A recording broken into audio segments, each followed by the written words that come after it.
देखो ये लोग सुबह सुबह उठ करके गधे का सुसु पीता है। मोदी साहब की हुकूमत आ गई है। मोदी साहब पाकिस्तानियों को पता नहीं क्या समझ रहे हैं। अबे साले, हम तो भाई अमन वाले लोग हैं, हम हिंदुओं को भी बुरा भला नहीं कहते। चुप करें मैनेजर। सबसे कम दर्जे की जो हूर होगी वो सुनो जरा उसका तस्करा। जरा सुनिए। बेहिसाब, बेमिसाल देख लोगे तो मुंह में पानी आ जाएगा, इंसान को देखते ही रह जाएगा। समझ रहे हो ना? यही नहीं, अभी और सुनिए। ये हो रहे होती हैं जैसे यहाँ की औरतें हैं, ये कुछ भी नहीं है। अगर आप चांद के पास भी ले जाओगे उनको तो वो धुंधला पड़ जाएगा। बूढ़े जो है इस दुनिया की औरत से 70 गुना बेहतर है। ये जन्नत है या कोठा है? यकीनन वाकई सच। आप क्यों मजाक उड़वा रहे हो? हर मुसलमान पुरुष को जन्नत दे, जन्नत में हूर दे। क्या क्या क्या बोला? जन्नत दे, जन्नत में हूर दे। ऐसे नहीं चले। हमारे भारत में भी कुछ मौलवी हैं जो कि बोलते हैं कि जितना भारत पीएम मोदी का है उतना ही उनका नाम महमूद है, उतना ही भारत महमूद का है। जितना ये देश नरेंद्र मोदी और मोहन भागवत का है उतना ही ये देश महमूद का भी है। और इनके चेहरे से हिजाब तो मैं उतार कर रहा हूँ। तो एक काफी वायरल वीडियो है, उसमें पूछा गया है कि अगर आप अरब से आए हो तो हिंदुस्तान आपका कैसे, और अगर आप हिंदुस्तान के हो तो आप मुसलमान कैसे। अगर तुम अरब से आए हो तो हिंदुस्तान तुम्हारा कैसे, और अगर तुम हिंदुस्तान के हो तो तुम मुसलमान कैसे। अब उसको मनाने में और बताने में, उसको समझाने में 5-6 घंटे लग गए सारे पुलिस ऑफिसर को कि भाई ये वर्जिन हूरे नहीं है, तुम जन्नत में नहीं हो। क्या? नहीं, ये नहीं हो सकता। तुम एक हॉस्पिटल में हो और ये नर्सेज हैं।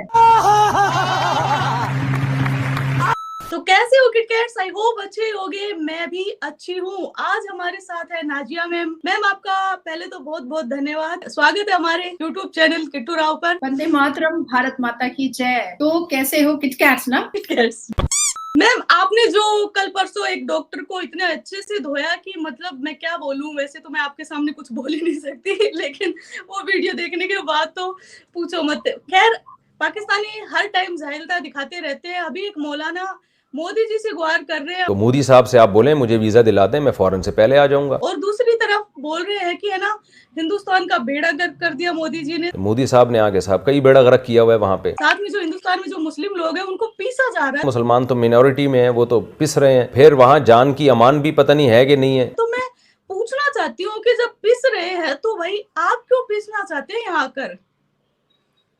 देखो ऐसा है कि भारत ऑलरेडी हमासी और पाकिस्तानी टेररिस्ट और बलात्कारी समर्थकों को भारत में झेल ही रहा है। और हमासी और बलात्कारी समर्थक भारत में अब खुल करके सामने आए हैं। पहले तो एक खास सरकार थी कांग्रेस की जो ऐसे बलात्कारियों को और आतंकवादियों को का चेहरा जो है वो थोड़ा सा ढक करके सामने रखती थी। अब तो ये खुल करके मैदान में उतर चुके हैं। भारत के प्रधानमंत्री की विरोधिता करते करते अब ये भारत और राष्ट्र की विरोधिता पर उतर चुके हैं। अब ऐसे में गधे का सुसु पीने वाले पाकिस्तानी मौलाना अगर यहाँ आ जाते हैं, अब ऐसे में कचरा खाने वाले और मुंह से पॉटी करने वाले पाकिस्तानी मौलाना अगर भारत आ जाते हैं तो मुझे तो लगता है कि चाबुक लेकर के खड़े होना पड़ेगा और एक एक का पजामा खोल करके मार मार के भगाना पड़ेगा। You are right bro. अब बात आती है कि ऑलरेडी जो भक्त यहाँ पर बैठे हैं, पाकिस्तानी मौलानाओं के फैन फॉलोअर और जो भक्त यहाँ पर भारत में मुसलमान पुरुष यहाँ पर बैठे हैं, उनको तो हम झेल ही रहे एक जमाने से। भाई ये पाकिस्तान के मौलवी मुल्ला है जो बोलते हैं कि जन्नत में 72 वर्जिन हूरे हैं और यही 72 वर्जिन हूरों के लालच में ये जैकेट में बम लगा लगा करके लोगों की हत्या करते हैं, लव जिहाद करते हैं और धर्म परिवर्तन करवाते हैं। अब इस पर मैं तुमको एक चुटकुला सुनाती हूँ। चुटकुला नहीं, एक्चुअली ये रियलिटी है, पर बहुत लोगों ने इसको चुटकुला समझ लिया है। ये 72 हूरों के लालच में एक व्यक्ति जो है, फ्रांस का ये रियल दुर्घटना है, बदन में बम लगा करके फटने के लिए चला गया। 72 वर्जिन हूर मिलेगी, बाई चांस वो मरा नहीं और वो जो बम है वो फुस हो गया। अब पुलिस उसको अरेस्ट की, पर उसका मेडिकल चेकअप के लिए उसको हॉस्पिटल लेके गया। काफी घंटों के बाद उसकी आंख खुली तो फिरंगी नर्स जो है वो आसपास खड़ी हुई। अब उसको मनाने में और बताने में, उसको समझाने में 5-6 घंटे लग गए सारे पुलिस ऑफिसर को कि भाई ये वर्जिन हूरे नहीं है, तुम जन्नत में नहीं हो, तुम एक हॉस्पिटल में हो और ये नर्सेज है। ये फिरंगी अंग्रेज नर्सेज है, ये 72 वर्जिन उरे नहीं है। तो ये हालत है मुसलमानों की, और जो फैन फॉलोअर है पाकिस्तान के मुल्ला मौलवियों के, ये वो है। मैं अभी तुमको एक और भी बात बताती हूँ। अभी मौलाना तारिक जमील का बेटा जो है वो अल्लाह को प्यारा हो गया, 72 वर्जिन हुरों के पास ठरकबाजी पूरा करने के लिए चला गया। जुमेरात के दिन मौलाना तारिक जमील ने कहा कि भाई वो अपने बेटे के लिए कुरान खानी करवा रहा हूँ, आप लोग सब आना।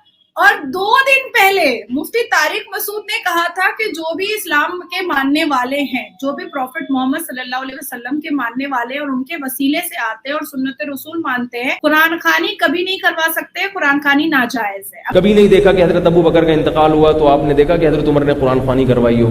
कुरान खानी है क्या? कुरान की तिलावत दूसरों को पैसा दे करके बुला करके पढ़वाना। तो अब आप सोचो कि जो मौलाना तारिक जमील जो पूरे पाकिस्तान के मुसलमानों का बीड़ा अपने कंधे पे उठा करके रखा है और भारत के मुसलमानों का बीड़ा अपने कंधे पे उठा के रखा है, वो पैसे दे करके दूसरा मौलाना बुला रहा है अपने बेटे के मौत पर कुरान पढ़वाने के लिए। अब आप इससे समझ लो, ठीक है। अब आती है बात, मुफ्ती तारिक मसूद ने एक कॉन्डम की बात कही है। जो अजल का तरीका है ना, कॉन्डम वगैरह का तरीका, मर्द को अपनी उसकी जो डिजायर्स हैं पूरी तरह से पूरी नहीं होंगी।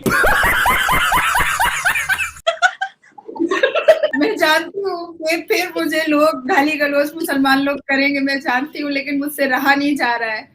भाई वो तुम स्क्रीन पे दिखा भी देना, ये मैं नहीं बोल रही हूँ, ये मुफ्ती तारिक मसूद बोल रहे हैं पाकिस्तान के, कि अगर जुबान पे पॉलिथीन लगा करके कुछ खाया जाए तो उसका मजा नहीं आता है। आप अपनी जबान पे कोई शॉपर रखो और फिर आप कोई चीज खाना शुरू कर दो, ये नेचुरल होगा?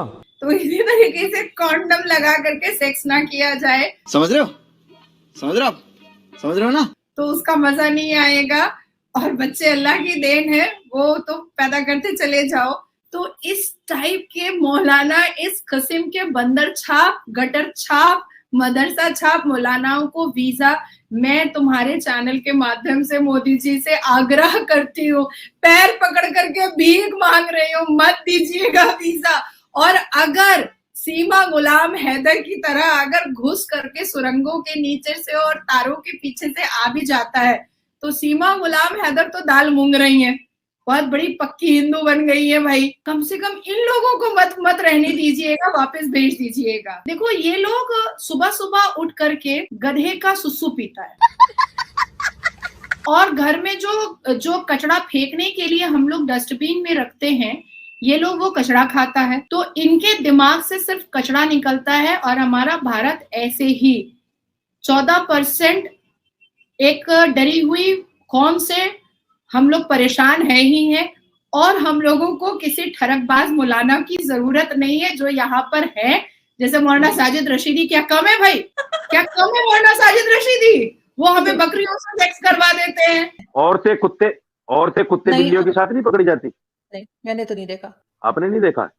मैंने नहीं देखा। आप इस किस्म की वीडियोस देखते हैं? मैंने नहीं देखा। वो हमें बकरियों से सेक्स करवा देते हैं। बाद में पता चलता है कि भाई मर्द बकरी से सेक्स करता है और हाइब्रिड का बच्चा पैदा हो जाता है, आधा शरीर इंसान का आधा शरीर बकरे का, वो भी स्क्रीन पे चला देना।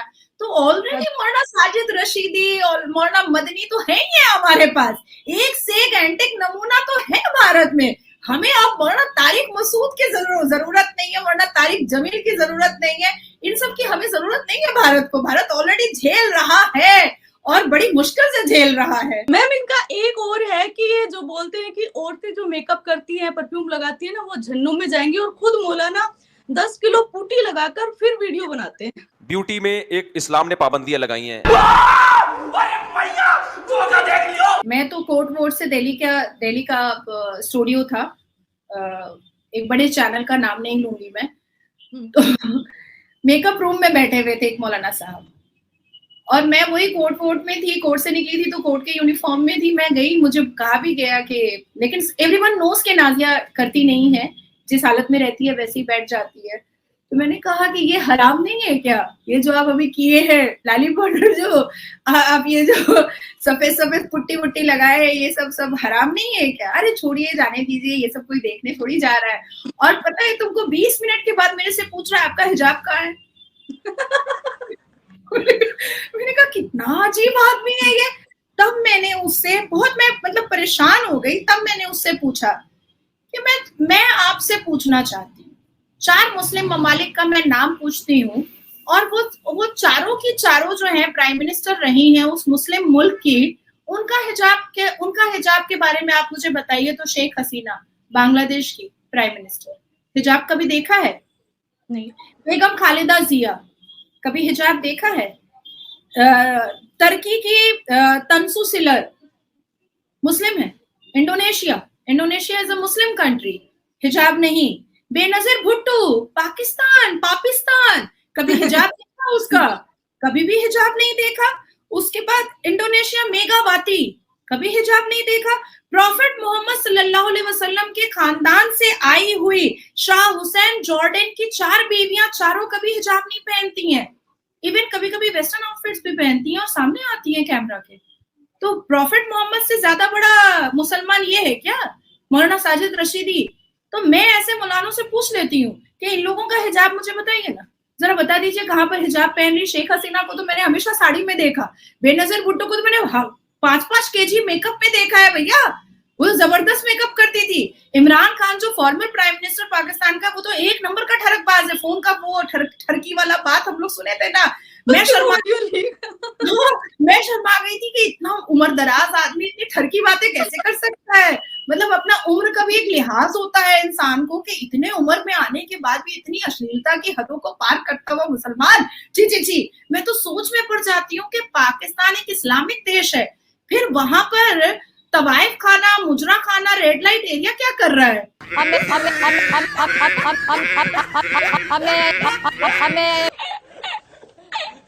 वो तो इस्लामिक देश है, वहां तो भाई गरीब, अगर कोई औरत गरीब है तो उससे जिस्म फरोशी क्यों करवा रहे हो तुम? उसको मदद करो, उसको फितरा दो, ज़कात दो। ले भैया, खुद ही चले जाते हैं सऊदी अरबिया को कटोरा लेकर के, मक्का मदीना में भी चेन मार लेते हैं, पॉकेट मार लेते हैं। कैसा इस्लामिक देश है ये, कैसा मुसलमान है इस पाकिस्तान का? मेरी समझ से तो बाहर है भैया। मुझे लगता है ये इस्लाम के मजहब की किताब में चोरी चमारी, अश्लीलता, रेप, बलात्कार यही सीखता है पाकिस्तान, इसलिए मैंने इसका नाम पाकिस्तान रखा है। पाक एंकर को मैंने हमेशा मेकअप में देखा है और कभी भी हिजाब में नहीं देखा। लेकिन जो अपने देश में जैसे स्कूल में जाती है जो लड़कियां, उनका भी अगर बंद करवा दिया जाए ना तो इतना चीखती है, चिल्लाती है कि मतलब 7वें आसमान पर के भाई जज्बा होता है उनका। क्या घूमे?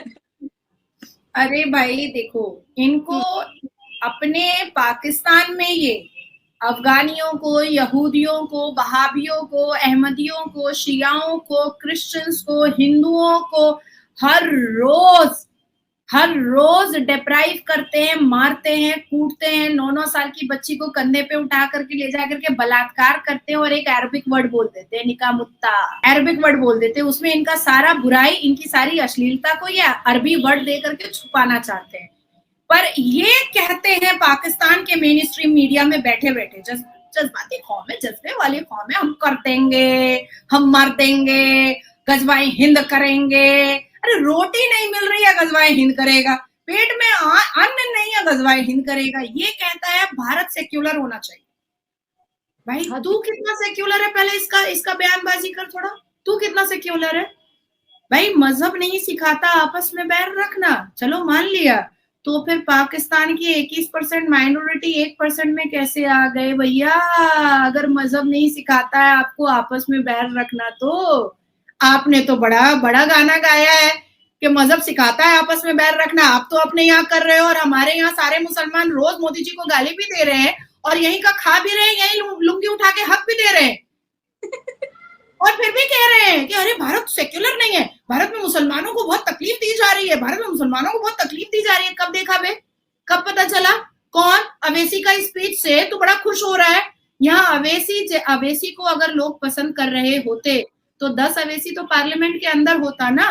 पिछले 15 साल से एक ही अवेसी क्यों है पार्लियामेंट के अंदर? ये भी तो समझ में आनी चाहिए ना बात, कि पढ़े लिखे वर्ग के मुसलमान भी